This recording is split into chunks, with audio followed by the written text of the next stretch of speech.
నమస్తే, welcome to Zee Telugu news morning debate. నేను Sunitha. RTC కార్మికుల సమ్మె ఉధృతమైంది. కార్మికులు ఆత్మహత్య యత్నాలకు పాల్పడడంతో ప్రభుత్వంపై ఒత్తిడి అయితే పెరిగింది. దాంతో డిప్యూటీ సీఎం భట్టి విక్రమార్కతో చర్చలు చేపట్టాలని సీఎం రేవంత్ రెడ్డి అయితే డిసైడ్ అయ్యారు. ఇక ఈ మేరకు కేబినెట్ లోనూ చర్చ జరిగింది. 4 మంత్రులు ప్రత్యేకంగా ప్రెస్ మీట్ పెట్టి మరీ కార్మికులను అభ్యర్థించారు. ప్రాణాలు తీసుకోవడం వల్ల సమస్య పరిష్కారం కాదని సూచించారు. ఆర్టీసీ కార్మికుల సమస్యలపై ప్రధానంగా ప్రభుత్వం సానుకూలంగా ఉందని సీఎం అయితే స్పష్టం చేశారు. ప్రభుత్వం సానుకూలంగా ఉండడంతో ఈ చర్చలు కూడా సఫలీకృతమై సమ్మెకు ఎండ్ కార్డు పడుతుందా లేదా, ఇదే అంశం పైన ఇవాల్టి డిబేట్ లో మనం డిస్కస్ చేయబోతున్నాం. ఇవాల్టి డిబేట్ లో మనతో పాటు పార్టిసిపేట్ చేస్తున్నారు టీజేఎంయూ ప్రధాన కార్యదర్శి హనుమంత్ గారు మనతో పాటు స్టూడియోలో అందుబాటులో ఉన్నారు. అండ్ అదేవిధంగా Congress official spokes person Kiran Yadav గారు కూడా మనతో పాటు స్టూడియోలో అందుబాటులో ఉన్నారు. అండ్ అదేవిధంగా బీఆర్ఎస్ నుంచి రామ్మూర్తి గారు జాయిన్ అయ్యారు. అండ్ బీజేపీ నుంచి పోరెడ్డి కిషోర్ రెడ్డి గారు కూడా జాయిన్ అయ్యారు. అందరికి వెరీ గుడ్ మార్నింగ్ అండి. Good morning. ఎస్, హనుమంత్ గారు మీతోనే స్టార్ట్ చేద్దాం. సో ఇవాళ 3వ రోజు ఏదైతే శంకర్ గౌడ్ మరణం నిజంగానే చాలా దిగ్భ్రాంతి గురిచేసింది. ఇంకొకటి, అసలు ఇంత దారుణంగా జరుగుతుందని ఎవరు ఊహించలేదు. 1 కాదు 2 కాదు, ముగ్గురు ప్రాణ ఆత్మహత్య చేసుకోవడానికి ప్రయత్నించారంటే మీకు ఈ ప్రాబ్లం ఎంత సివియర్గా ఉందో అది మీరు మాత్రమే చెప్పగలరు. అండ్ మీ కార్మికుల మనోవేదన ఏ రకంగా ఉంది, మీరు దీన్ని ఏ రకంగా చూస్తున్నారు? ఇప్పుడు ఆర్టీసీలో యూనియన్లు ఎప్పుడైతే కేసీఆర్ తీసేసిండో 2019లో, ఆ రోజు నుంచి రోజు రోజుకు వేధింపులు ఎక్కువైపోయినాయి. అంటే మాకు రావాల్సినటువంటి బకాయిలు కానీ, లేకపోతే వేతన సవరణ కానీ, ఏదైతే వేధింపులు కానీ, మాకు ఎంటీడబ్ల్యూ యాక్ట్ అమలు చేయకపోవడం కానీ, కొత్త రిక్రూట్మెంట్ చేయకపోవడం కానీ, కొత్త బస్సులు కొనకపోవడం కానీ, ఇలాంటి సమస్యలతోటి చాలా ఇబ్బందులు ఎదుర్కొన్నారు. చట్ట వ్యతిరేక డ్యూటీలతోటి రోజుకు మరి ఒక్కొక్కరు సిటీలో 7 గంటలు చేయాలి, మరి జిల్లాలో 8 గంటలు చేయాలి అని వాస్తవంగా 10 గంటలు, 12 గంటలు, 14 గంటల వరకు చేస్తా ఉన్నారు. లేబర్ కమిషనర్కి ఇచ్చినా ఎటువంటి చర్యలు లేవు. ఎక్కడ ఎవరికి ఫిర్యాదు చేసినా ఎలాంటి లేవు.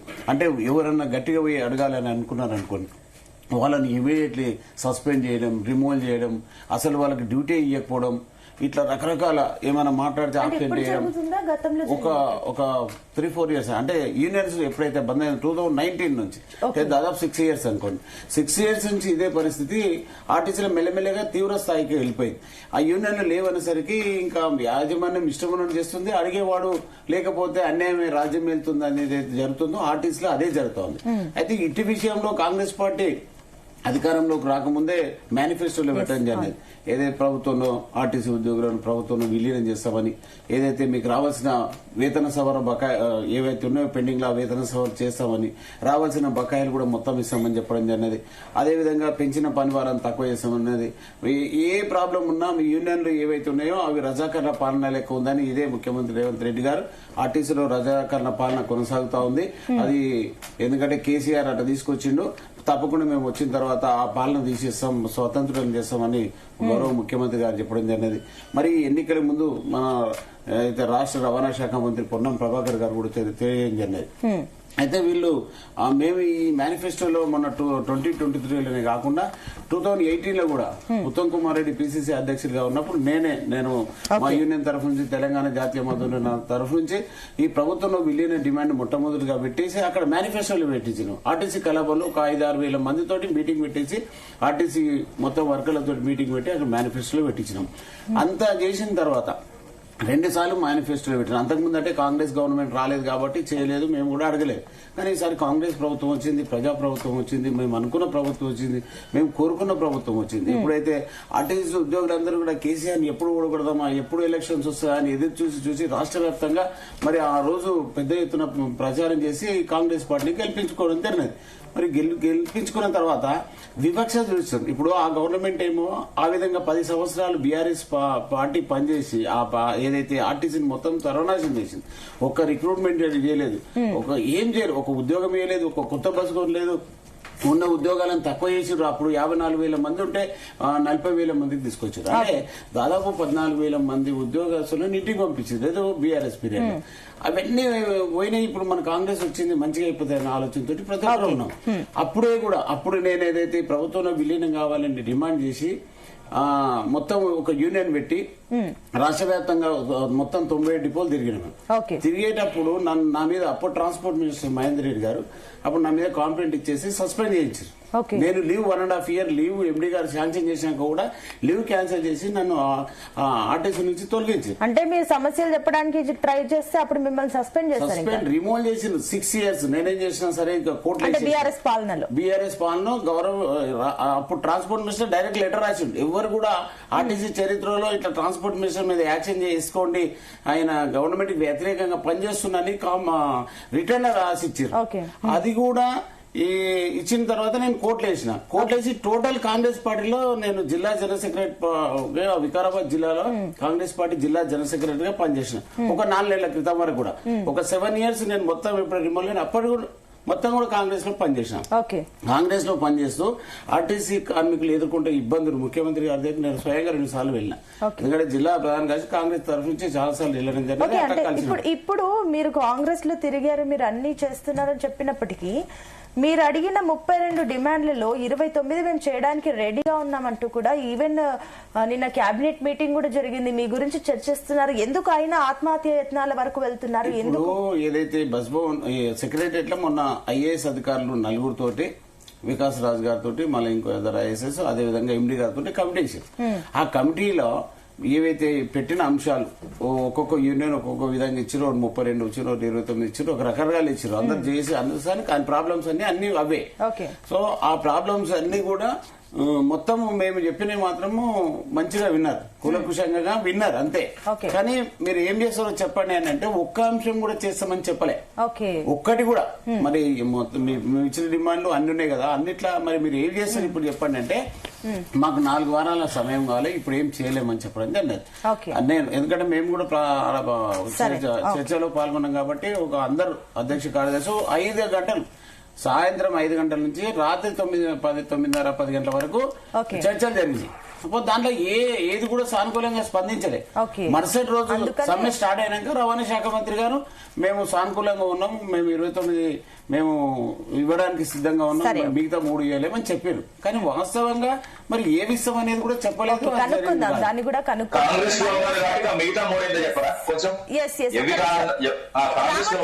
అడుగుతాను. ఒక్క నిమిషం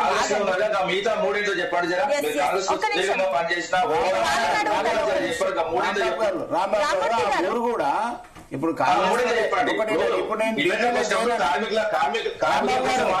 రాంబాబు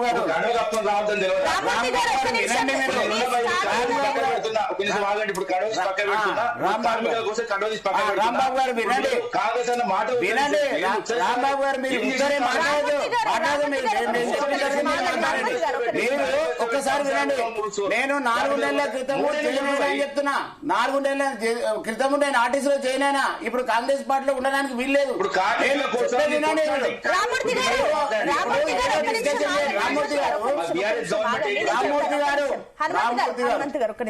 రామూర్తి గారు నేను మళ్ళీ మీ దగ్గరకు వస్తాను. నేను అడిగాను, అది ఆయనకు కూడా అర్థమైంది. Please wait. నేను మీ దగ్గరకు వచ్చినప్పుడు మాట్లాడితే మనకు క్లారిటీ ఉంటుంది. ఇంకా 3 ఉన్నారు మాట్లాడాల్సిన వారు, సమయం ఎక్కువ ఉంది, మనం తీసుకుందాం. Please wait. హనుమంత్ గారు నేను మళ్ళీ వస్తాను, ఒక్క నిమిషం ఆగండి. ఎస్ కిరణ్ గారు మీ దగ్గరకు వచ్చే ముందు ఒకసారి బీజేపీ బీఆర్ఎస్ వర్షన్ తీసుకొని నేను మీ దగ్గరకు వస్తాను. పోరెడ్డి గారు, సో ఒకటి మీరు చెప్పండి, ఇంకొకటి ఏంటంటే బండి సంజయ్ ఈరోజు నర్సంపేటకి వెళ్తున్నారు, అక్కడ డైరెక్ట్ సిచ్యువేషన్ కూడా తెలుసుకునే ప్రయత్నం చేయబోతున్నారు. సో ఏంటి అసలు బీజేపీ ఏ రకంగా చూస్తుంది ఈ సిచ్యువేషన్స్ ని? ముందుగా మీకు అట్లాగే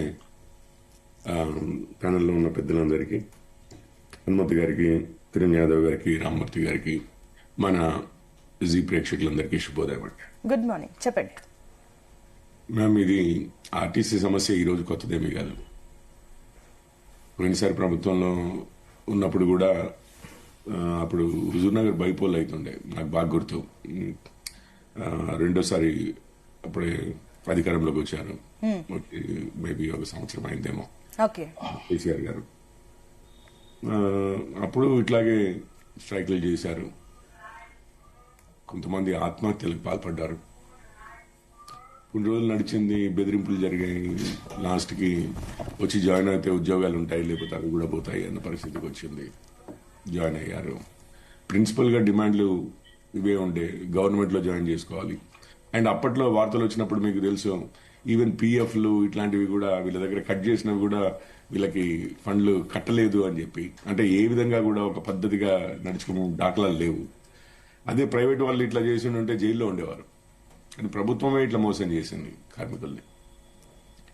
సో ఇవన్నీ ఎప్పటి నుంచో అందరికీ, ఈ ప్యానెల్లో ఉన్న అందరికీ, మన ఛానల్ చూస్తున్న ప్రేక్షకులందరికీ కూడా తెలుసు. ఆర్టీసీ వారిది ఈ రోజు కొత్త ఇదేమి కాదు. అప్పుడు రేవంత్ రెడ్డి గారు ఏమన్నారు, పెంచి మాట్లాడకూడదా,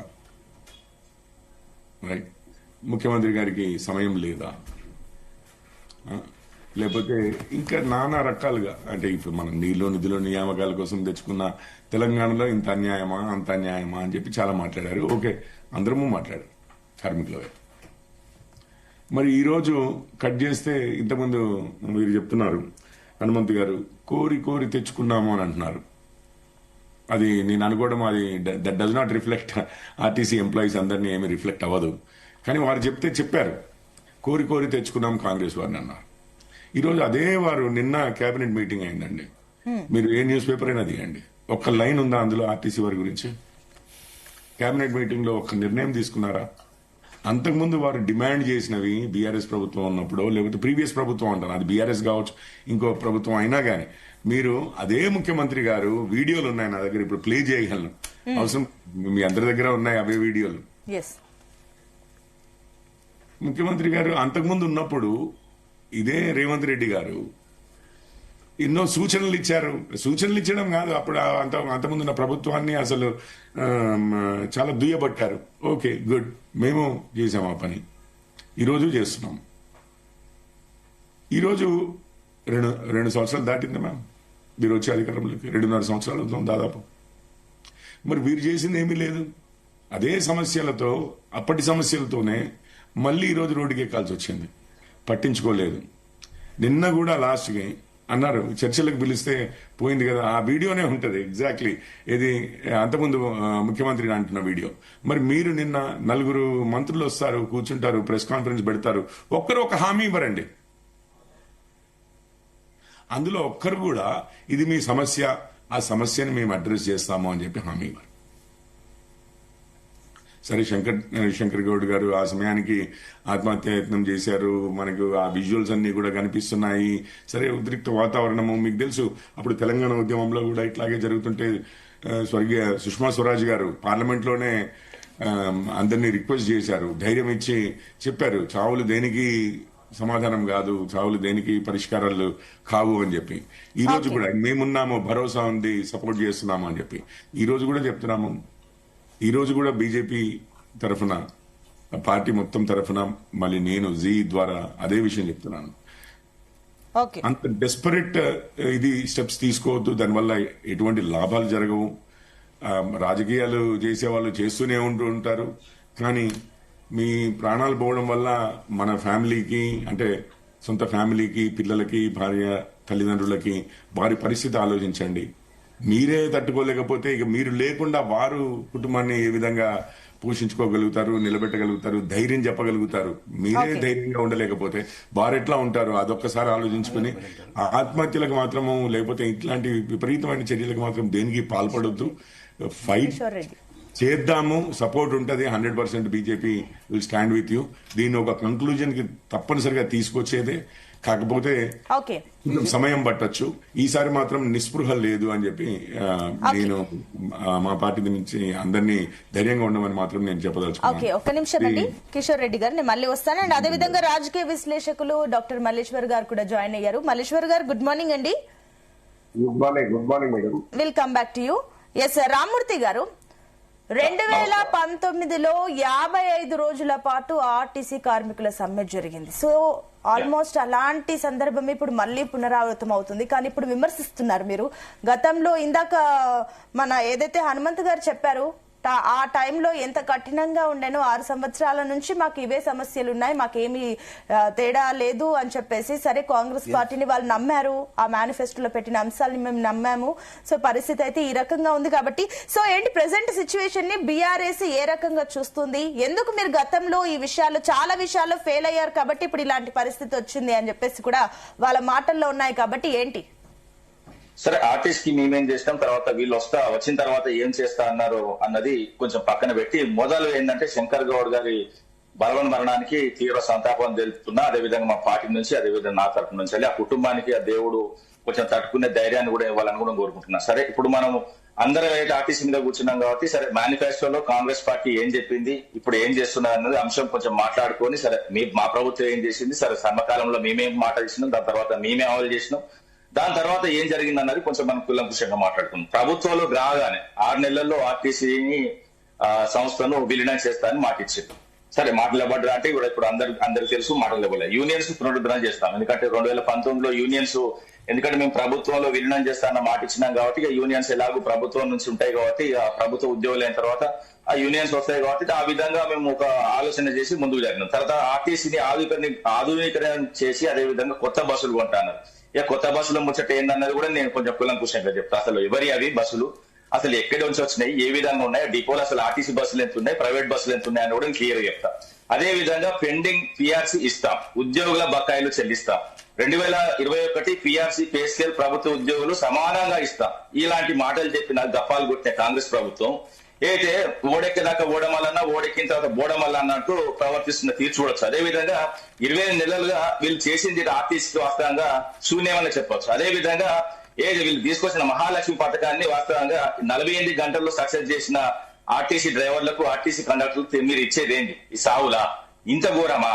అదే విధంగా అసలు చెప్పాలంటే ముఖ్యంగా ఎందుకంటే ప్రతి నెలకు ఎంత ఇవ్వాలని కూడా చెప్తాను. 400 కోట్లు ఏదైతే మహాలక్ష్మి పథకం ద్వారా ఆర్టీసీకి ప్రభుత్వం చెల్లించాలి, కానీ ఇప్పటికీ ఎంత చెల్లించిందంటే అఫీషియల్ గా చెప్పరు. ఓన్లీ మాత్రం డబ్బులు పంపినామని చెప్తారు కానీ వాస్తవానికి మళ్ళీ ఆర్టీసీ ఉద్యోగులు నడితే, ఆర్టీసీ సంబంధించిన యూనియన్స్ నడినా, ఆర్టీసీ సంబంధించిన ఏ ఎంప్లాయీ నడినా కూడా మహాలక్ష్మి పథకం నుంచి మాకు ఇంతవరకు డబ్బులు రావాలి.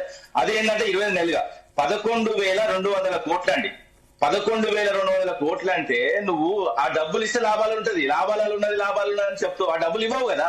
ఇప్పుడు ఏంటంటే ఓన్లీ అరచేతిలో నీ చేతి గుర్తు ప్రభుత్వం చేతిలో పెట్టుకొని మొత్తం కంప్లీట్ గా మేము ఆర్టీసీ లాభాలు లేదంటే ఆర్టీసీ వీళ్ళు కావాలని ఆర్టీసీ నష్టాల నెట్టిల్లు ఏ విధంగా ప్రైవేటైజేషన్ చేసిళ్ళు ఈ రోజు నిర్ణయం తీసుకొని ఎందుకు తడపడేస్తున్న లోపల గూఢమైన ఆలోచన కూడా చెప్తా. అదే విధంగా బీఆర్ఎస్ ఎట్లాంటి భరోసా ఇస్తుంది ఆర్టీసీ కార్మికులకు? చెప్తాండి చాలా అంశాలు. కార్మికుల కోసం మాట్లాడుతున్నా, నాకు వాళ్ళకి ఇచ్చినంత టైం నాకు ఇవ్వండి. ఎందుకంటే ఇప్పుడు కొత్త బస్సుల ముచ్చట చెప్తా అండి. ప్రతి డిపోలో 120 నుంచి 130 బస్సులు ఏదైతే ఒలెక్ట్రా అండ్ జేబిఎం కంపెనీ బస్సులు తీసుకొచ్చిలేదు.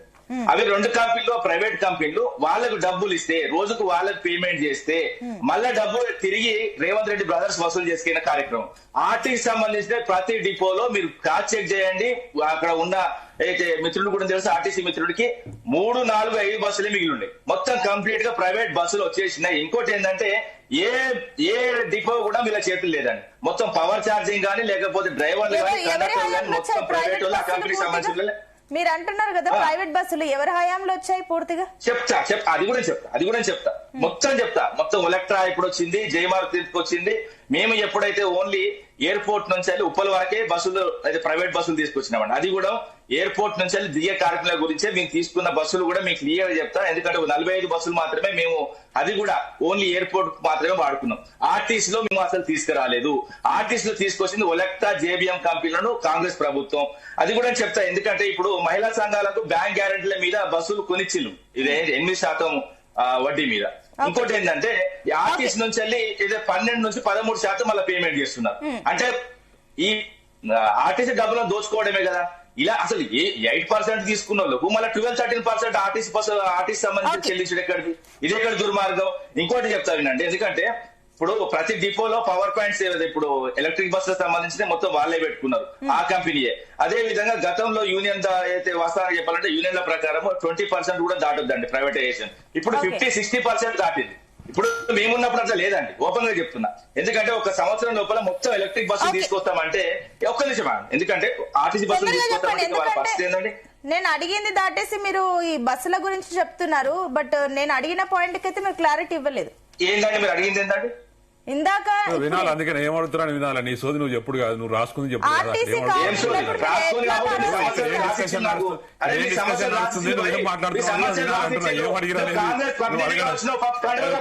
కడవలతో ఏం మాట్లాడుతున్నావు మాట్లాడుతారండి నాకు అర్థం కాదు. ఏం అడిగినామంటే నువ్వు ఏం అడుగుతున్నావు సోయలేదు ఇక్కడ ఉద్యోగ సమస్యలు మాట్లాడే సలహా పూసినవాడు ఏం మాట్లాడుతున్నా సోయలేదు నీకు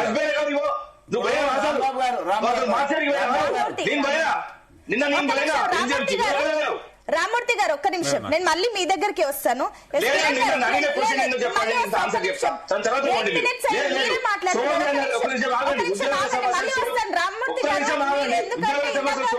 పాయింట్లకి కొన్ని క్లారిటీస్ తీసుకోవాలి. మళ్ళీ నేను మీ దగ్గరికి వస్తాను. చెప్పిన పాయింట్ క్లారిటీ కావాలి. ఒక నిమిషం, మీరు ఒక పాయింట్ క్లియర్ గా చెప్పండి. ఆర్టీసీ కార్మికులు మీరు ఎట్లా భరోసా ఇవ్వబోతున్నారు అది ఒకటి చెప్పండి. 1 minute లో చెప్పండి. నేను మళ్ళీ కిరణ్ గారి దగ్గరికి వెళ్ళాలి. ఆయన చాలా సేపటి నుంచి వెయిట్ చేస్తున్నారు. 2019లో వీళ్ళు సమ్మె చేసినప్పుడు 43 అడిగితే మీ 44 అంటే ప్రభుత్వ ఉద్యోగుల కంటే ఒకటి ఎక్కువనే ఇచ్చినాం. ఆ రోజు కూడా ఎందుకంటే ఇప్పుడు ఒకప్పుడు రిటైర్మెంట్ అయితే వాస్తవంగా 2 లక్షల నుంచి 5 లక్షలు వచ్చేది. మేము వచ్చిన తర్వాత ఆయన అడగండి, గుండె మీద చేసుకొని చెప్పండి, 50 లక్షల దాకా తీసుకుంటున్నారు. మేము అప్పుడు ఆర్టీసీ కార్మికుల కోసం ఆలోచించినాం, ఇప్పుడు కూడా ఆలోచిస్తాం. ఇంకోటి ఏంటంటే మా దగ్గర ఎంత సిన్సియారిటీ లేకపోతే మేము ఇదేందండి, ఇప్పుడు జూలై 2023లో రాష్ట్ర కేబినెట్ లో ఆమోదించినాం ఏంటి గవర్నమెంట్ లో కలపాలని. అదే విధంగా ఆగస్టు ఏదైతే అసెంబ్లీ తీర్మానం చేసినాం ఆగస్ట్ లో 2023లో. దాని తర్వాత గవర్నర్ కు పంపించి గెజిట్ నోటీస్ విడుదల చేసినాం. ఇది సెప్టెంబర్ 15 తారీఖు. అదే గెజిట్ అయిపోయింది. గెజిట్ అయిపోయిన తర్వాత ఓన్లీ మీరు ఆర్డర్ ఇవ్వడానికి ఏం ప్రాబ్లం? మాకు తర్వాత ఎన్నికలు వచ్చినాయి, కోడ్ వచ్చింది, మేము చేయలేకపోయినాం. ఎన్నికల కోడ్లు అయిపోయింది కదా, ఓన్లీ ఆర్డర్ ఇవ్వడానికి ఏమైపోయింది? వచ్చిందని చెప్తున్నారు, నాకు అర్థమైంది. నేను మళ్ళీ వస్తాను. ఎస్ కిరణ్ గారు, thank you. First of all చాలా మంది మాట్లాడేంత వరకు ఓర్పుగా వెయిట్ చేశారు. Thank you. సో ఒకటి, మీరు అభయహస్తం మేనిఫెస్టోలో చెప్పిన అంశాలనే ఇప్పుడు ప్రత్యేకించి అదే ఇప్పుడు talk of the town. And ఇంకొకటి, 2వ రోజు సమ్మెనే ఆత్మాహుతి వరకు వెళ్తుంది. ఎంత ఉద్రిక్తంగా మారింది సిచ్యువేషన్ చూస్తుంటే కూడా అది చాలా డిస్టర్బింగ్ గా ఉంది. ఇది సంఘటనలు చూస్తుంటే కూడా. సో కాంగ్రెస్ ప్రభుత్వం ఏం చేస్తుంది? మీరు ఇచ్చిన అభయహస్తం ఏమైంది మీ మేనిఫెస్టోకి సంబంధించి? ఒకటి, ఈ రోజు ఏదైతే శంకర్ గౌడ్ గారి మృతి అనేది చాలా బాధాకరం. మా గవర్నమెంట్ తరఫున, ప్రజాపాలన ప్రభుత్వం తరఫున దాన్ని తీవ్రంగా బాధపడాల్సిన విషయం. వారి కుటుంబానికి కండగా ఉండడం కానీ భయంగా పరామర్శించారు. అలాంటిది జరగొద్దని కోరుకుంటూ గతంలో కూడా సరే ఇది ఒకటి, నిన్న మా గతంలో ప్రభుత్వం ఎట్లు టీఆర్ఎస్ ప్రభుత్వంలో వారు మాట్లాడారు, రామూర్తి గారు మాట్లాడి అంత ఆయన ఏదో స్క్రిప్ట్ రాసుకొని వచ్చి పెద్ద పెద్దగా చేశారు. కానీ గతంలో మేమేం చేసినాం అనేది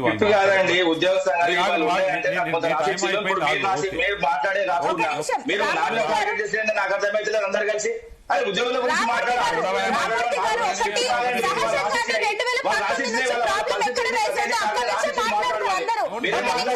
నేను వాళ్ళని కూడా అడిగాను కదా, వాళ్ళు జవాబు చెప్పనివ్వండి ప్లీజ్. మీరు పాయింట్ నోట్ చేసుకోండి, నేను మళ్ళీ వస్తాను. మీరు పాయింట్ నోట్ చేసుకోండి, పాయింట్ నోట్ చేసుకోండి. ఒక్క నిమిషం ఆగండి ప్లీజ్. సంయమనం పాటించాలి. మీరు మాట్లాడుతున్నప్పుడు ఎవరు డిస్టర్బ్ చేయలేదు, వాళ్ళ అభిప్రాయం మాత్రమే, అంతే కదా. ఒక్క నిమిషం ఆగండి. లేదు అభిప్రాయాలు మీరు డిఫెండ్ చేయడం కరెక్ట్ కాదు. ఒక నిమిషం ఆగండి. మీరు కూడా విమర్శించారు కదా, వాళ్ళు ఏమీ కదా. ఒక నిమిషం ఆగండి రామూర్తి గారు, ప్లీజ్ ఆగండి. టైము అరగంట అయ్యింది, ఇప్పటి వరకు క్లారిటీ రాలేదు. కనీసం వాళ్ళ పాయింట్ నుంచి క్లారిటీ తీసుకొని మనం మళ్ళీ మాట్లాడదాం. ఒక్క నిమిషం మీరు ఆగండి. రామూర్తి గారు ప్లీజ్ ఆగండి. ఫస్ట్ నుంచి ఇంటరప్ట్ అవుతున్నారు. ఇది మీకు 3rd టైం నేను చెప్పడం. ప్లీజ్ ఆగండి. కిరణ్ గారు ఒక్క నిమిషం ఆగండి ప్లీజ్. క్లారిటీ అడిగారు, మల్లేశ్వర్ గారు కూడా మాట్లాడాల్సింది. ప్లీజ్ ఆగండి. ఆగండి ఒక్క నిమిషం. మీరు డిఫెండ్ చేస్తే ఎలా అండి? పాయింట్ మొత్తం విన్నాక మీరు మాట్లాడండి. ప్లీజ్ నోట్ యువర్ పాయింట్స్ అండి. ఒక్క నిమిషం ఆగండి. కిరణ్ గారు వెరీ క్లియర్ గా చెప్తా నేను. మా ప్రభుత్వం ఏర్పడక ముందు గతంలో 2019, 2014 నుంచి టీఆర్ఎస్ ప్రభుత్వం ఉన్నప్పుడు ఈ ఆర్టీసీ సమస్యలు అప్పుడు ఉన్నాయి, గతంలో కూడా ఉన్నాయి. కానీ ఆర్టీసీ సమస్య 2019 గవర్నమెంట్, టీఆర్ఎస్ గవర్నమెంట్ నడిపిస్తున్నప్పుడు మనం అందరం చూసినాం. ఇవాళ ఒకరు శంకర్ గౌడ్ గారు చనిపోయినందుకు మనం చాలా బాధపడుతుంది. ఏ ఒక్కరు కూడా చనిపోవద్దు అనేది ప్రతి ఒక్కరు కోరుకున్నారు. కానీ టీఆర్ఎస్ గవర్నమెంట్ లో 2019లో వాళ్ళు సమ్మె చేసినప్పుడు 50 రోజులు చేశారు. 50 రోజులు సమ్మె, జీతాలు కూడా లేవు, అందరు రోడ్ల మీదకి వచ్చారు. వాళ్ళ ఎవరైతే ఆర్టీసీ కార్మికులు ఇల్లు కూడా గడవలేని పరిస్థితుల్లో ఉన్న సందర్భంలో 50 మంది చనిపోయారు. ఒక 5-6 పైన సూసైడ్ చేసుకుని, మిగతా వాళ్ళేమో ఇది ఈ ఒత్తిడితోని హార్ట్ అటాక్ రావడం, ఇంకా పలు కారణాలతో ఒక 50 మంది అప్పుడున్న గవర్నమెంట్ పరిధిలో చనిపోయారు. 38 మంది చనిపోయారు. సో ఈ చనిపోయిన తర్వాత కూడా కేసీఆర్ గవర్నమెంట్ 40,000 మందిని డిస్మిసల్ ఫ్రమ్ సర్వీసెస్ అని చెప్పి ఒక రూల్ తీసుకొచ్చి పెట్టేసింది. సో అప్పుడున్న పరిస్థితుల గురించి మాట్లాడమంటే ఈ రోజు టీఆర్ఎస్ రోడ్డు మీదకి వచ్చి అంత ఎంతో ఎంతో బొంకుతున్నారు. మేము అట్లా సరే, ఇవన్నీ విషయాలు మీరు చెప్పిన అప్పుడు ఇప్పుడు ఒక ప్రాణం బలైంది. ముగ్గురు, ఒకరు కాదు, ఇద్దరు కాదు, ముగ్గురు ఆత్మహత్య ప్రయత్నం. ఒకరు పులుగురు ఇప్పుడు ఈ ప్రభుత్వం చేసిన దానికన్నా ఎందుకండి ఇవన్నీ? నేను అడుగుతున్నాను కదండి రామూర్తి గారు, నేను అడుగుతున్నాను కదా, మీరే అందరూ మీరే అడగండి. ఇంకెందుకు? ఒక నిమిషం ఆగండి రామూర్తి గారు, చెప్పండి. నేను అడుగుతున్నాను కదండి. అది కాదు, నేను మాట్లాడేది మాత్రం మీకు మంచిగా అనిపిస్తలేదు, వాళ్ళు మాట్లాడేది మాత్రం మంచిగా అనిపిస్తుంది. నేను అడిగిన ప్రశ్న సమాధానం చెప్తాడే అడ్డం పడతారు. వాళ్ళు చెప్తే ఏం చెప్పినా తీర్థం అవుతుంది, నేను వస్తున్న విషయం అవుతుంది. అది వాళ్ళ శంఖంలో తీర్థం వాటర్ పోస్తే తీర్థం అవుతున్నది, నేను పోస్తే విషయం అవుతున్నది. ఇది ఎక్కడ కదా? అడిగారంటే ఒక అర్థం, నేను అడిగింది మీరు అడిగారు, నేను అడిగాను కదా, నేను అడిగాను కదా, మీరు వినాలి కదా, మీరు వినాలి కదా. ఒక నిమిషం మీరు వినాలి కదా, నేను అడిగింది వాళ్ళు జవాబు చెప్తున్నారు కదా. ఒక నిమిషం, నన్ను మొత్తం టార్గెట్ చేసుకుంటా ఇదే ఒకటి చిత్తశుద్ధి ఉంటే కరెక్ట్ పాయింట్స్ గురించి మాట్లాడాలి, అంతేగాని ఒకరు మాట్లాడిన దాన్ని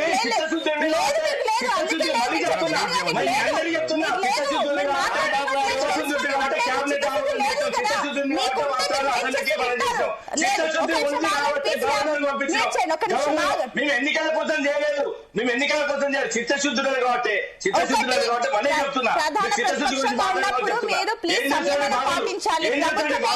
వినండి, ఆ తర్వాత మీరు గట్టిగా డిఫెండ్ చేయండి. నేను అడిగింది మీరు అడుగుతున్నారు కాబట్టి నేను ఆగమని చెప్తున్నా. ఒక్క నిమిషం ఆగండి కిరణ్ గారు, ఒక్క నిమిషం ఆగండి. మేడం ఇదంతా సరే, ఇట్లా డైవర్షన్ కాకుండా గతంలో ఇన్ని సందర్భాలు ఇంతమంది చనిపోయినప్పుడు కూడా వాళ్ళు 40,000 మందిని డిస్మిసల్ ఆఫ్ సర్వీస్ అని చెప్పినా కూడా వాళ్ళకి ఏమాత్రం దయ లేకుండా గవర్నమెంట్ ప్రభుత్వం బిహేవ్ చేస్తున్న సందర్భాలు ఉన్నాయి. ఆ తర్వాత మేము గవర్నమెంట్కి వచ్చినప్పుడు మా మేనిఫెస్టోలో పెట్టినాం, మేము పీఆర్సీ ఏదైతే బకాయిలు ఉందో అది ఇస్తాం, ఆ తర్వాత ఉద్యోగ భద్రత కల్పిస్తాం, కొత్త బస్సులు ఇస్తాం. సో మీ ఆర్టీసీ కార్మికుల మీద ఒత్తిడి తగ్గించడానికి కాంగ్రెస్ పార్టీ శతవిధాల ప్రయత్నం చేస్తుందని చెప్పి అనుకున్నాం. దీనికంటే ముందు గతంలో కూడా ఏంటంటే ఎవరైనా ఇవాళ ప్రొటెస్ట్ చేస్తా ఉంటే, కార్మికులు ప్రొటెస్ట్ చేస్తా ఉంటే మా ముఖ్యమంత్రి మంత్రి గారు వాళ్ళు శాంతియుతంగా ప్రొటెక్ట్ చేసుకోవడానికి అన్ని అవకాశాలు కల్పించాలని చెప్పి మా ముఖ్యమంత్రి గారు చెప్తున్నారు. మీరు నిరసన తెలిపే హక్కు మీకుంది, చెప్పని చెప్తున్నారు. గతంలో నిరసన తెలుపుతా అంటే వాళ్ళని జైల్లో పెట్టుడు, లేకపోతే లాఠీ చార్జ్ చేసుడు, లేకపోతే వాళ్ళని ఈ పలు విధాలుగా ఇబ్బంది పెట్టి చేసిన సందర్భాలు ఉన్నాయి. మేము ఏమంటున్నాం అంటే ఇవాళ మా ముఖ్యమంత్రి గారు మంత్రివర్గం అంతా కూడా నిన్న కేబినెట్ మీటింగ్ లో పోరెడ్డి గారు మాట్లాడుతూ నిన్న కేబినెట్ మీటింగ్ అయింది, ఒక్కటన్నా ఇచ్చిందా అని చెప్తాం. మీరు మీకు పేపర్లు కనపడతలేవా వినపడతలేవా నాకు తెలియదు, కానీ మొత్తం కేబినెట్ కూడా ఒకటే దాని గురించి చెప్పింది. ఆర్టీసీలో సమస్యలు ఉన్నాయి వాస్తవమే, మీరు 33 అంశాలతో మీరు నిరసనకు దిగుతా ఉన్నారు. దాంట్లో 29 అంశాలకు మేము అంటే ఫైనాన్షియల్ కాకుండా 29 అంశాలు ఉన్నాయి, దాన్ని ఖచ్చితంగా మేము చేయడానికి సిద్ధంగా ఉన్నాం, చేస్తాం కూడా. ఇంకా 3 అంశాలు కూడా ఒకటి ఆర్థిక పరిస్థితుల మీద ఆధారపడిన కాబట్టి దాన్ని కొంచెం చర్చలు చేసి దాంట్లో ఎంతవరకు మేము చేయగలుగుతాము, ఎంతవరకు చేస్తాం అనేది మీతో చర్చలు చేసిన తర్వాత మనం మాట్లాడుకుందాం. మీరు ఆత్మహత్యలకు ఎవరు పాల్పడొద్దు, ఎవరు కూడా అలాంటి నిర్ణయాలు తీసుకోవద్దు. మేము రెడీగా ఉన్నాం వినడానికి, ఒక్క రోజు కాదు 10 రోజులైనా వినడానికి రెడీగా ఉన్నాం. ఒక పాయింట్ హనుమంత్ గారు అన్నారు స్టార్టింగ్ లో మాట్లాడతామని టైంలో, గతంలో అప్పుడు సరే బీఆర్ఎస్ హయాంలో చర్చలు జరిగినప్పుడు అప్పుడు ఈవెన్ రేవంత్ రెడ్డి స్వయంగా వెళ్లి పిలిచి మాట్లాడితే సరిపోదా అన్న మాట్లాడిన మీరు ఇప్పుడు ఒక ఆత్మహత్య ఒకరు మరణించారు, 3 ఆత్మహత్య యత్నాలు చేస్తారు. ఇట్లా జరిగినాక ఇప్పుడు రియాక్ట్ అవ్వడం ఏంటి? మేము ధర్నా చేస్తే ఇప్పుడు వస్తుంది ప్రభుత్వం, అంతకు ముందు రాలేదని చెప్తున్నారు. ఏ ప్రభుత్వం అయినా మేడం చర్చల ద్వారానే సమస్యలు పరిష్కరించాలని గతంలో కూడా మీరు ధర్నా నోటీసులు ఇచ్చామని చర్చలకు పిలుస్తూనే ఉన్నాం. కానీ ప్రభుత్వం దగ్గర ఈ సమస్యల మీద మనం మాట్లాడదాం, ఈ సమస్యల్ని తర్వాత మాట్లాడదాం అన్న సందర్భంలో ఇద్దరికి తేడా వచ్చి అట్లా డిలే అవుతా ఉంది. పాయింట్ లేవనెత్తారు. ఒక నిమిషం అండి, కిషోర్ రెడ్డి గారు కూడా ఒక పాయింట్ అన్నారు. సరే మీరు మీటింగ్ పెట్టారు, అంతా బానే ఉంది, కేబినెట్ మీటింగ్ పెట్టినా ఒక్క పేపర్ లోనైనా ఎక్కడైనా కనీసము ఆ హెడ్ లైన్ అన్న వచ్చిందా, మీరు ఏం తీర్పు తీసుకున్నారు, ఏం నిర్ణయం తీసుకున్నారు అనేది క్లారిటీ లేదు అని చెప్పేసి నిజంగా ఈ రోజు పేపర్లు తీసి చూస్తే కేబినెట్ మీటింగ్ లో అంశాలు అన్ని నిన్న మా మంత్రులు అందరూ కూడా ప్రెస్ మీట్ కాన్ఫరెన్స్ పెట్టి చెప్పారు, ఆర్టీసీ గురించి పర్టికులర్ గా మాట్లాడారు. ఏం మాట్లాడారు అంటే వాళ్ళు చెప్తున్న అంశాల మీద ఖచ్చితంగా డిబేట్ చేద్దాం. ఒక 28 అంశాలు మేము సానుకూలంగా ఉన్నాం, కంపల్సరీ ఇప్పటికిప్పుడు చేయడానికి ఉన్నాం. ఇంకా మిగతా అంశాల మీద డిస్కషన్ చేసి దాన్ని ఎంతవరకు చేయగలుగుతాం అనేది చేద్దాం. రేపు బట్టి విక్రమార్క నేతృత్వంలో మంత్రివర్గ ఉపసంఘం కూడా ఉన్నది. సో ఖచ్చితంగా మాట్లాడదాం. మీరు ఇలాంటి ఆత్మహత్యలకు ప్రేరేపించొద్దు, చేయొద్దు. ఎవరు కూడా ఒక విషయం చెప్తానంటే ఇలా ఆత్మహత్యల గురించి మేడం, శంకర్ గౌడ్ అనే వ్యక్తి ఆత్మహత్య చేసుకున్న అదృష్టకరం. ఆయన చనిపోక ముందే వరంగల్ నుంచి హాస్పిటల్కి తీసుకొచ్చే ముందే ఇలా టీఆర్ఎస్ సంబంధించిన నాయకులు అన్ని ఫేస్బుక్ అకౌంట్లలో ఆత్మహత్య మృతి అని ఇట్లా రెచ్చగొట్టి నేనేమంటాను మేడం, ఆయన చనిపోయింది నిన్న మధ్యాహ్నం నుంచి ఆయన ఆత్మహత్య చేసుకున్నప్పుడు చనిపోయింది అని అలా అకౌంట్ లో పెడతా ఉన్నారు. రాగా ఒక నిమిషం ఆగు. ఏమంటే ఆయన చనిపోవడం బాధాకరం, ఆయన ఆత్మహత్య చేసుకోవడం బాధాకరం. కానీ ఎందుకంటే రెచ్చగొట్టే పోస్ట్ ఎందుకు పెట్టాలి? ఒక మనిషి చనిపోకముందే నేనంటున్నా, మేము మా ప్రభుత్వం దానికి బాధ్యత వహిస్తుంది, ఖచ్చితంగా బాధ్యత వహిస్తుంది. మా తప్పేం లేదని నేను అంటలేను కానీ ఈ విధంగా వాళ్ళు ఎప్పుడు ఒక మనిషి చచ్చిపోవాలి, ఒక శవాల మీద రాజకీయాలు చేయాలని చూసే రాజకీయ పార్టీ టీఆర్ఎస్ పార్టీ. మేము మా తప్పు ఏం లేదు, మాకు సంబంధం లేదని చెప్తాను కదా, దానికి ఖచ్చితంగా మేము బాధ్యత తీసుకుంటాం, దానికి ఏం చేయాలో చేస్తాం. కానీ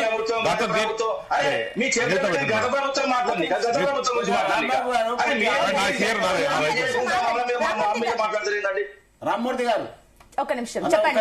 మీ పాయింట్ ఒక్క నిమిషం అండి. హనుమంత్ గారికి ఏదో మీ పాయింట్ పైన ఏదో సబ్మిషన్ ఉందంట, ఏంటి అడగండి.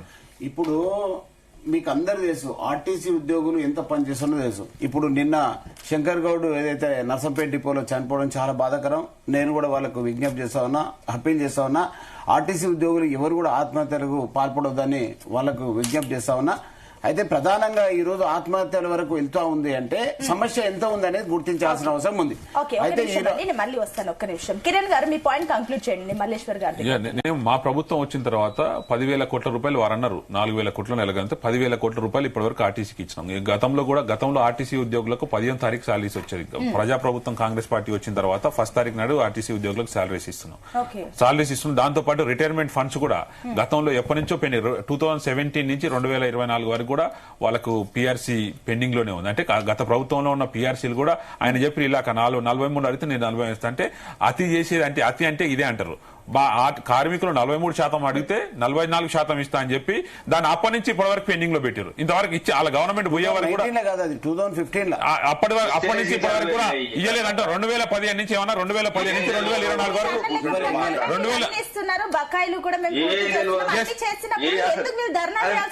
ఎందుకు ధర్నా చేయాల్సి వస్తుంది? ఇంకో విషయం ఇలా రాష్ట్ర ఆర్థిక పరిస్థితుల మీద ఏది చేయాలన్నా రాష్ట్ర ఆర్థిక పరిస్థితుల మీద ఆధారపడింది. మా గవర్నమెంట్ వచ్చిన తర్వాత అప్పుల కుప్ప మేము మన అందరం కూడా అనుకున్నది 4 లక్షల కోట్ల రూపాయలు మాత్రమే అప్పు ఉంది. కానీ తీరా గవర్నమెంట్ వచ్చిన తర్వాత అన్ని కార్పొరేషన్లు అన్ని అప్పులు వెతికి చూస్తే 8 లక్షల కోట్ల రూపాయలకు పోయింది. సో ఈ అప్పులకు వడ్డీలు కడుతూ ఇలాంటి కార్మికులందరికీ పైసలు ఇచ్చిన పోదానికి కొంచెం వెనకాల వెళ్ళిపోయి 10,000 కోట్ల రూపాయలు ఇచ్చిన మేడం.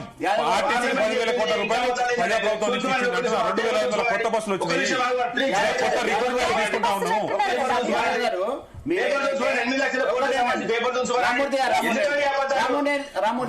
ఇప్పుడు మీరు ఏదైతే ఈ ఎలక్ట్రికల్ బస్సులు కొంటున్నారో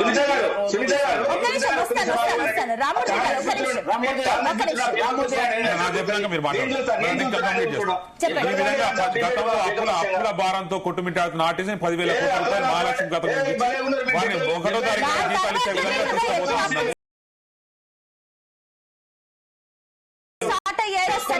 బకాయిలన్నీ మేము వచ్చిన 10,000 కోట్ల రూపాయలు ఇచ్చిన మేడం. 10,000 కోట్ల రూపాయలు ఆర్టీసీకి ఇచ్చిన ఫస్ట్ జీతాలు ఇస్తా ఉన్నాం. ఇంకా వారికి తెలియకపోవచ్చు కానీ ఒక విషయం మేడం, అరే ఇప్పుడు ఆయన మమ్మల్ని చెప్పనియండి, మాకు మద్దతు ఇచ్చే విధంగా మీరు మాట్లాడాలి. కానీ మీరు ఏదో విధంగా మాట్లాడతారు. రామ్మూర్తి గారు మీరు మాకు మద్దతు ఇచ్చే విధంగా మాట్లాడాలి. కానీ ఇంట్లో రాజకీయం చేయాల్సిన అవసరం లేదు. ఒక్కసారి వినండి. మీరు ఏదైతే ఉందో మాకు ఆ 10,000 కోట్లు ఏమి ఇవ్వలేదు. నెలకు 200 నుంచి 250 కోట్లు ఇస్తున్నారు. ఇంకా 2,200 కోట్ల రూపాయలు ఈ రోజు మాకు ఇవ్వాలి. కాంగ్రెస్ ప్రభుత్వం కూడా ఇప్పుడు 2,200 కోట్లు ఇవ్వాలి. అంటే ఇప్పుడు మాకు మేనేజ్మెంట్ ఇవ్వాల్సింది ఉంది. అయితే ఇప్పుడు వాస్తవంగా మొత్తం ఏమి ఇవ్వలేదు. ఇప్పుడు మాకు రావాల్సినటువంటి బెనిఫిట్స్ కూడా మొత్తం ఏమి ఇవ్వలే. మాకు 2 వేతన సవరణ బకాయిలు ఉన్నాయి కదా, ఇవన్నీ ఉన్నాయి కదా. ఈ రోజు నిన్న నర్సంపేట లో ఒకరు ఆత్మహత్య చేసుకోవడం, భద్రాచలంలో ఒకరు నల్గొండలో నిన్న ముగ్గురు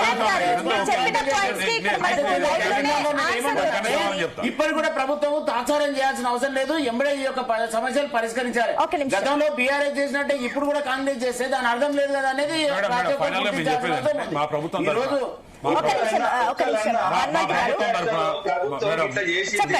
ప్రభుత్వం తరఫున వాళ్ళతో చర్చలు చేయడానికి వీలైనంత ఒక్క నిమిషం ఆగండి కిరణ్ గారు. అరే ఇప్పుడు ప్రజెంట్ వాళ్ళు మేనిఫెస్టోలో పెట్టిళ్ళు ఆయన ఉద్యోగం అడుగుతున్నాం. ప్రభుత్వం ఇచ్చిన మాట పక్కన పెట్టి గత ప్రభుత్వం ఏంటిదంటే గత ప్రభుత్వం చెప్పండి. మేము ఇచ్చిన హామీలకు కట్టుబడి ఉన్నాం. ఈ రోజు మంత్రివర్గ ఉపసంఘం బట్టి విక్రమార్క నేతృత్వంలో కూర్చుంటుంది. వాళ్ళ ఏం అడుగుతారో వాటి మీద సానుకూలంగా స్పందించడానికి సిద్ధంగా ఉన్నాం. మేము ఇచ్చిన హామీలకు కట్టుబడి వారికి చేయడానికి సిద్ధంగా ఉన్నాం. వాళ్ళంటూ 2,000 కోట్లని మేము 10,000 కోట్ల రూపాయలు ఇచ్చినాం. ఇంకేమైనా ఉంటే పెండింగ్ ఉంటే ఉండొచ్చు. ఎందుకంటే ఈ రోజు టీఆర్ఎస్ గతంలో 15వ తారీఖు కాకుండా 1st తారీఖు జీతాలు ఇస్తున్నది వాస్తవా కాదా అని అడగండి. మేము ఈరోజు కొత్త రిక్రూట్మెంట్ కూడా చేయబోతా ఉన్నాము. ఈ రోజు వారు ఏదైతే ఉన్నదో వాళ్ళన్నిటి మీద గవర్నమెంట్ లో విలీనం చేయడానికి కూడా గతంలో మీరు గెజెట్ తీసుకొచ్చారు. దాంట్లో తప్పులు తరకగా ఉందని గవర్నర్ ఆపిర్రు. ఈ రోజు మేము దాని విషయంలో కూడా కోర్టుకు పోతా ఉన్నాం. కోర్టుకు పోయి ఇది ఎట్లా లీగల్ సమస్య లేకుండా దీన్ని ఎట్లా ముందుకు తీసుకెళ్లాలి, గవర్నమెంట్ లో విలీనం చేసుకోవడానికి కూడా మేము వెనకకు పోయేది లేకుండా ముందుకు పోరాడుతా ఉన్నాము. ఏ విధంగానైనా సహాయపడడానికి మేము ముందుగా ఉన్నాం. మా మంత్రి గారు, ముఖ్యమంత్రి గారు అందరూ రోడ్డు మీదకి వచ్చి మీకు సమస్యలు పరిష్కరిస్తాం. జగ్గారెడ్డి కూడా నిన్న కమెంట్ చేస్తారు, ఏ పార్టీ అయినా తప్పే అని చెప్పేసి మాట్లాడారు. అది దీన్ని ఉద్దేశించి నేనేమంటా మేడం, మేము 2.5 సంవత్సరాలు అయింది చేయకపోవడం మా తప్పే. అంటే దాని వెనక 100 కారణాలు ఉన్నా అవన్నీ మీ మీద రుద్దలు మిమ్మల్ని బ్లేమ్ చేయాలని కాబట్టి ఆ బ్లేమ్ అంతా మేమే తీసుకున్నాం. మా ప్రభుత్వం కాస్త ఏమంటారు వెనక్కి పోయింది, ముందే చేసి ఉండాల్సింది అనేది మేము కూడా ఫీల్ అవుతాం. ఎందుకంటే రాష్ట్ర ఆర్థిక పరిస్థితులకు అనుగుణంగా మేము కూడా బిహేవ్ చేయాల్సి వస్తుంది. దాంట్లో అనుగుణంగా తప్పు మీకు జరిగింది, మీకు అది ఇబ్బంది జరిగింది. కానీ రేపు రాబోయే రోజుల్లో ఇప్పటికిప్పుడు మేము చేయడానికి సిద్ధంగా ఉన్నాం. మా అందరం కూర్చొని రాష్ట్ర ఆర్థిక పరిస్థితి మీరేం చేస్తాం మేమేం చేస్తాం కూర్చుంటాం. ఇంకోటి నిన్న ముఖ్య మంత్రులు అందరూ కూడా చెప్పారు, రిటైర్మెంట్స్ ఫండ్స్ కూడా పెండింగ్ లో ఉన్నాయి. ఇంకా చాలా వేరే 6,000 కోట్లు వేరే బెనిఫిట్స్ పెండింగ్ లో ఉన్నాయి. అవన్నీ ఇవ్వడానికి కూడా మేము 100 రోజుల ప్రణాళిక తీసుకుని త్వరితగతిన ఇవ్వడానికి చేస్తా ఉన్నాం. అవసరమైతే మా జీతాల నుంచి కోత పెట్టి కూడా మీ రిటైర్మెంట్స్ బెనిఫిట్స్ కానీ పెన్షన్స్ కానీ మీరు అన్న పాయింట్ల ప్రకారం చూసినా కూడా మీరు వాళ్ళతో చర్చలు చేసి ఈ పరిస్థితి ఉద్రిక్తంగా కాకుండా చూడడమే మీ బాధ్యత. చేయడానికి మాత్రం మా ప్రభుత్వం ముందున్న ప్రయత్నిస్తాం. బీజేపీ చెప్తా ఇలా బీజేపీ నాయకుడు ఒకటే గతంలో మేము పోరాడినాం ఇప్పుడు పోరాడినాం అని చెప్తున్నాం. అంటే నీ బీజేపీ గవర్నమెంట్ ఉన్న రాష్ట్రాల్లో చూసుకో కార్పొరేషన్లు ఉంది అంటున్నది. ఇంకా వాళ్ళ పరిస్థితి అగమ్య గోచరంగా ఉంది. ఇలా తెలంగాణ రాష్ట్రంలో కాస్త చాలా బెటర్ గా ఉంది. మిగతా రాష్ట్రాలు పోసుకుంటే ఇలా బీజేపీ నాయకులు కూడా తానా అంటే తందనానికి కూడా వచ్చి యాన్నో చేరుతా ఉంటారు తప్ప వాళ్ళకి పెద్ద చిత్తశుద్ధి లేదు. ఇటు ఎట్లా బయట వెళ్ళని లేదు. ఏమంటే ఏదైనా అడితే ఇలా సంజయ్ ఆడిపోతా ఈడిపోతా అంటే రెచ్చగొట్టి ఇలా కార్మికులు రెచ్చగొట్టి ఆత్మహత్యలు ప్రేరేపించడానికి తప్ప ఈ బీజేపీ నాయకులు దేనికి పనికిరాని విషయం. మల్లేశ్వర్ గారు, సో ఓవరాల్ గా చూసారు, అన్ని పార్టీల వాదన విన్నారు. సో ఏంటి మీ పాయింట్ ఆఫ్ వ్యూ ఏంటి, అసలు ఏం చెప్పాలనుకుంటున్నారు ఈ సంఘటన ద్వారా? ఆర్టీసీ కార్మికులు, జేఏసీ లీడర్స్ కూడా ఇక్కడికి వచ్చారు కాబట్టి ఒకసారి మీ క్లారిటీస్ చెప్పండి. ముందుగా ప్యానల్లో ఉన్నటువంటి మిత్రులకు మరి జీతలు ప్రేక్షకులకు నమస్కారం. అదేవిధంగా మరి ఆర్టీసీ కార్మికులు చేసినటువంటి సమ్మెలో అన్ఫార్చునేట్ శంకర్ గౌడ్ మృతి చెందడం అనేది చాలా వాళ్ళ కార్మిక లోకానికి తర్వాత వాళ్ళ కుటుంబానికి తీవ్రంగా ఉంటుంది. ఎందుకంటే ఇది ఏదైనా ఉంటే చర్చలకు పరిష్కారము వైపు దూసుకెళ్లే ప్రయత్నం చేయాలి, కానీ ఆత్మహత్యలు చేసుకోవడం అనేది పరిష్కారం కాదు.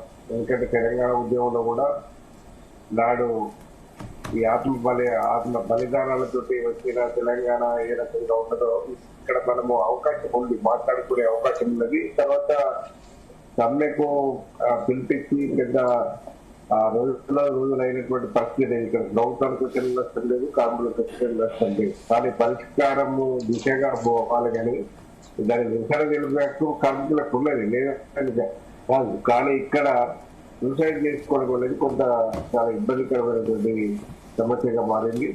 అది వాళ్ళ రాజకీయాలకు పోతే ఆ ఇష్యూ విపక్షాలకు ఒక ఉపాధించినట్టు అయినటువంటి పరిస్థితి. ఈడ మనం ప్రధానంగా చూస్తా ఉన్నాం, 32 డిమాండ్లతోటి మరి ఆర్టీసీ కార్మికులు వాళ్ళ న్యాయపరమైనటువంటి కోరికల కొరకు వాళ్ళు నోటీస్ ఇచ్చారు. సరే గవర్నమెంట్ సానుకూలంగా స్పందించలేదు అనే దాని మీద సన్నం దిగేది. అందులో మరి పొన్నంతమ్మగారు గారు మన రవాణా శాఖ మంత్రి గారు చెప్పినటువంటి పరిస్థితి అంటే 29 డిమాండ్లు పరిష్కారం అయినాయి. ఇంకా 3 డిమాండ్లు మినిమం ఏదైతే ఉన్నదో, యూనియన్లు పునరుద్ధరణ అయితే ఏదైతే ఉన్నదో, తర్వాత పిఆర్సీలకు వేతన సవరణ ఏదైతుందో అది కాలేదు. అది కూడా త్వరలో చేస్తామని చెప్పింది. కానీ ఏదైనా లేట్ కావడము, కొంత ఆవేశానికి ఆక్రోశానికి గురై కార్మికులు సూసైడ్ కు అటెంప్ట్ చేసినటువంటి పరిస్థితి మిగతా జిల్లాల్లో కూడా ఉన్నది. అది ఏదైనా మంచిది కాదని నేను భావిస్తా ఉన్నా.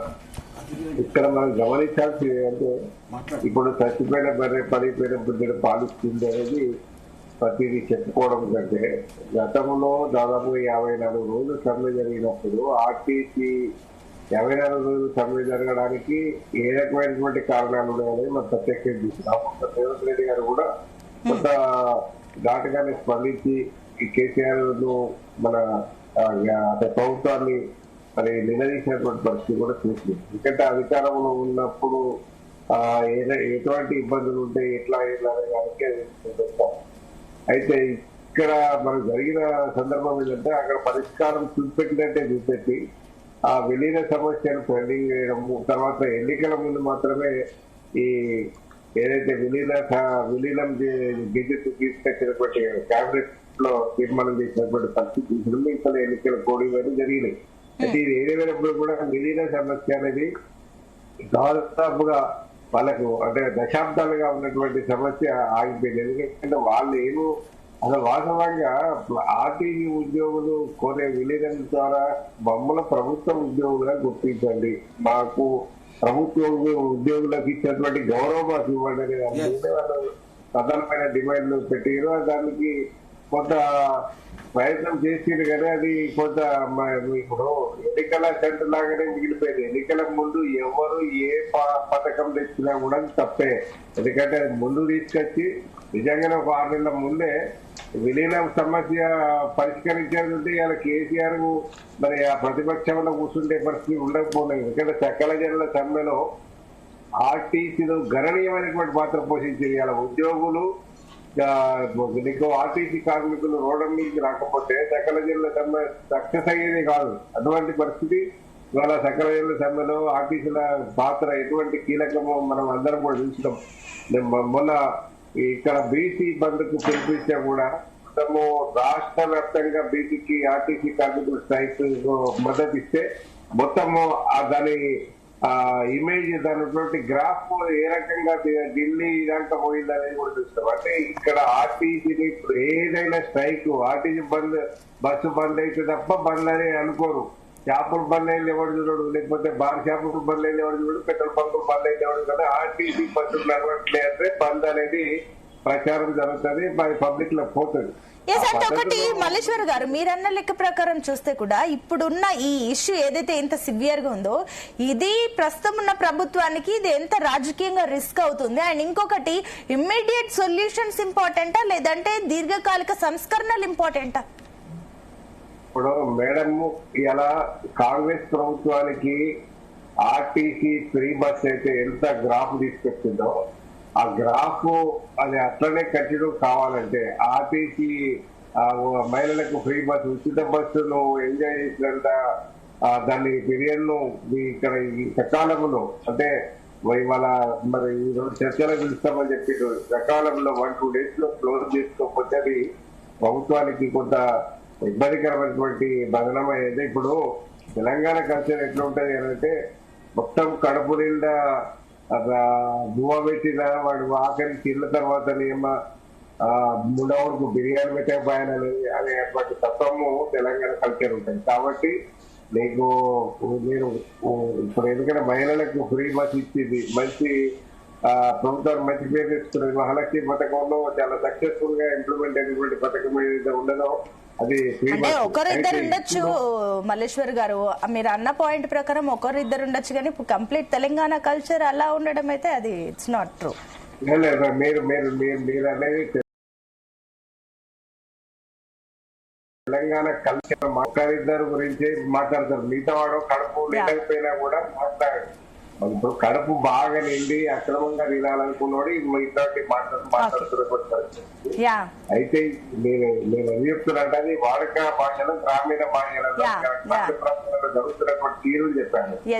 అదే అది మనం కరెక్ట్ చేసుకోవాలి కాబట్టి నేను అడిగాను. అండ్ ఇంకోటి టైం తక్కువ ఉంది, ప్లీజ్ కంక్లూడ్ యువర్ పాయింట్. అయితే మనకు దీనికి ఇంకా నేను చెప్పేది ఏంటంటే ఇప్పటికీ కూడా సమస్యలు పరిష్కారం చేసుకోవడానికి అవకాశం ఉంది ఇప్పటికీ కాలంలో.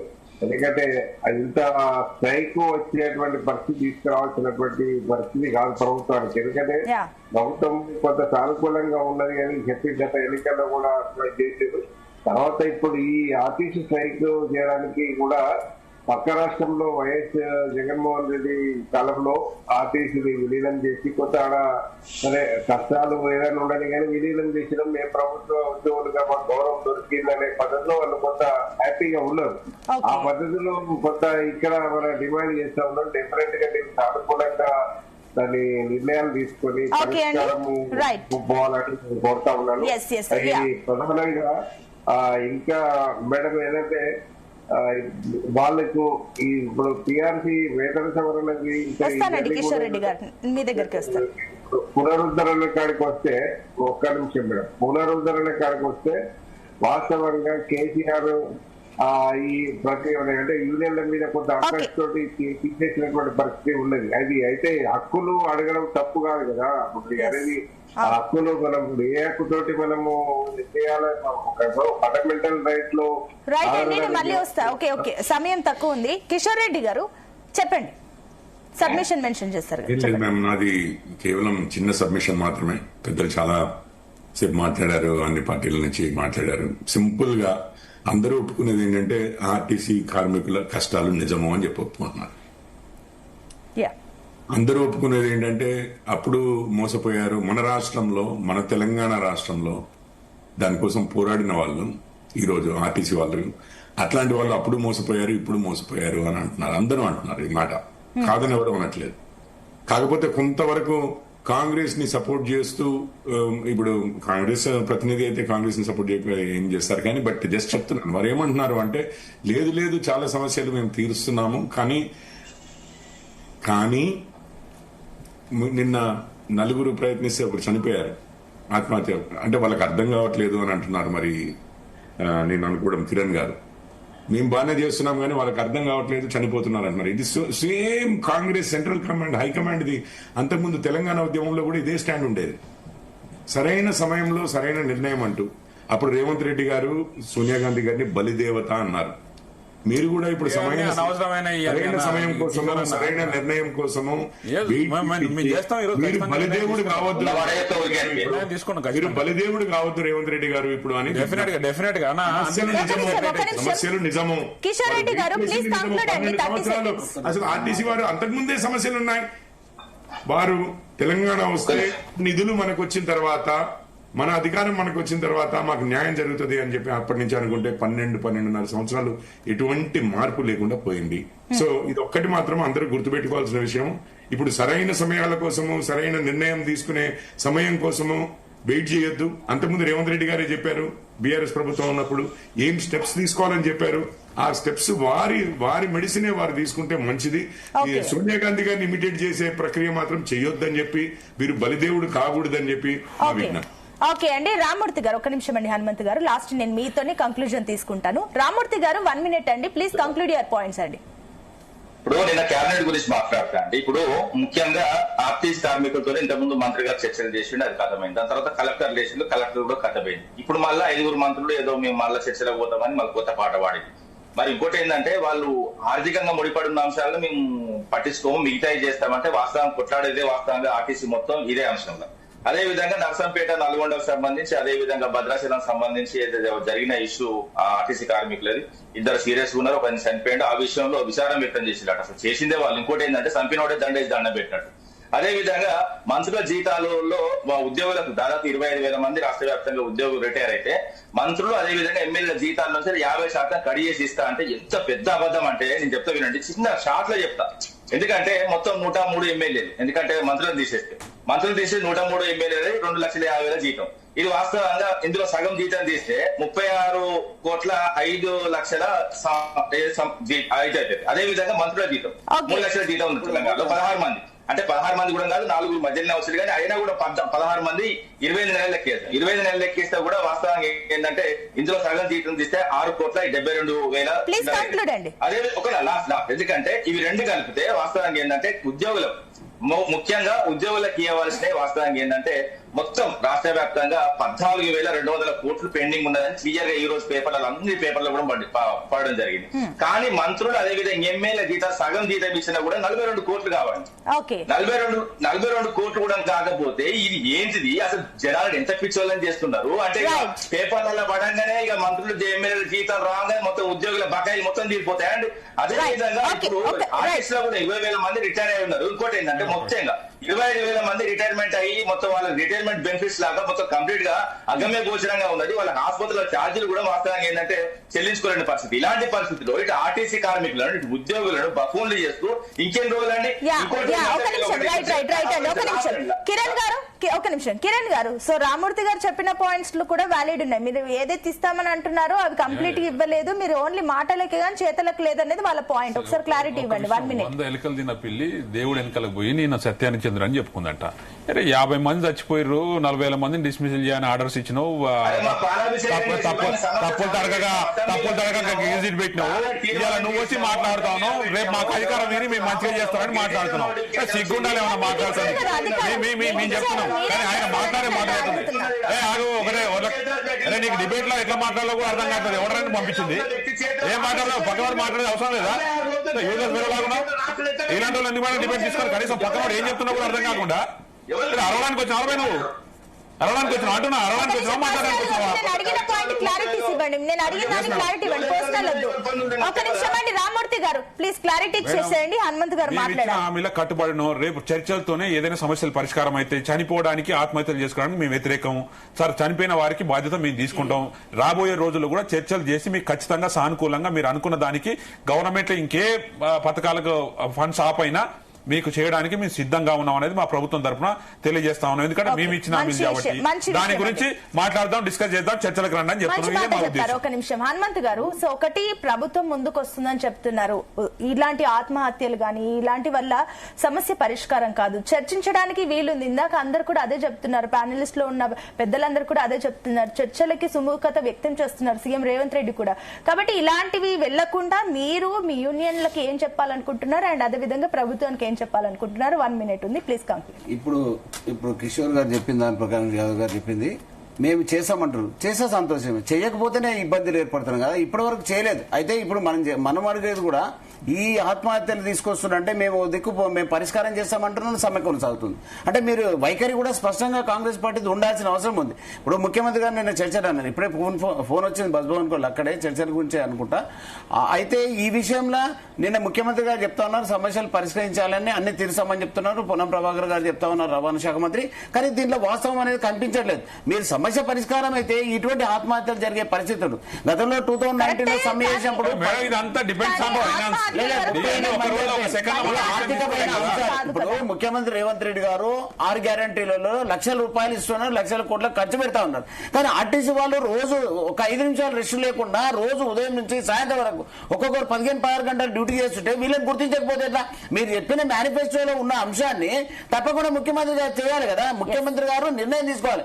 ఇది ముఖ్యమంత్రి గారు అనుకుంటే ఒక 10 నిమిషాలు ఆర్టీసీ కేటాయిస్తే ఆర్టీసీలో ఒక్క సమస్య ఉండవు.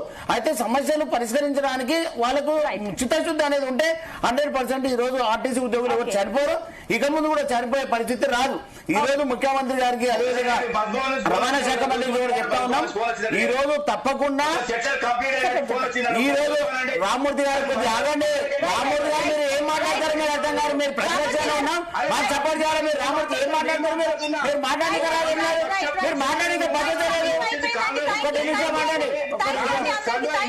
రామ్మూర్తి గారు మీ పద్ధతి ఏం correct. Thank you so much అండి. సో మొత్తం మీద అయితే ప్రభుత్వం ముందుకు వస్తుంది విషయంలో చర్చించడానికి సానుకూలంగా ఉన్నామని అంటుంది. ఏదేమైనప్పటికీ ఈ ప్రయత్నాలు సఫలీకృతం అవ్వాలి. అండ్ ఆర్టీసీ కార్మికులకు కూడా జీ తెలుగు న్యూస్ ఒకటే విజ్ఞప్తి చేస్తున్నాం, ఈ బలిదానాల వల్ల ప్రాబ్లమ్స్ కి సొల్యూషన్ ఉండదు. దయచేసి చర్చలు చేసుకొని దీన్ని ఎలాంటి ఉద్రిక్తంగా చేసుకోకుండా పరిష్కారం చేసుకోవాలి. ఈవెన్ తెలంగాణ సమాజం కూడా ఆర్టీసీ కార్మికుల మేలే కోరుకుంటుంది. కాబట్టి ప్లీజ్ ఇలాంటి విషయాలకు మీరు ఆత్మహత్య యత్నాలు ఇలాంటి చేయకండి. మీకు కుటుంబాలు ఉన్నాయి. సో ఆ దిశగా కూడా ఆలోచించాలని మేము విజ్ఞప్తి చేస్తున్నాం. That's all for now. Keep watching Zee Telugu news.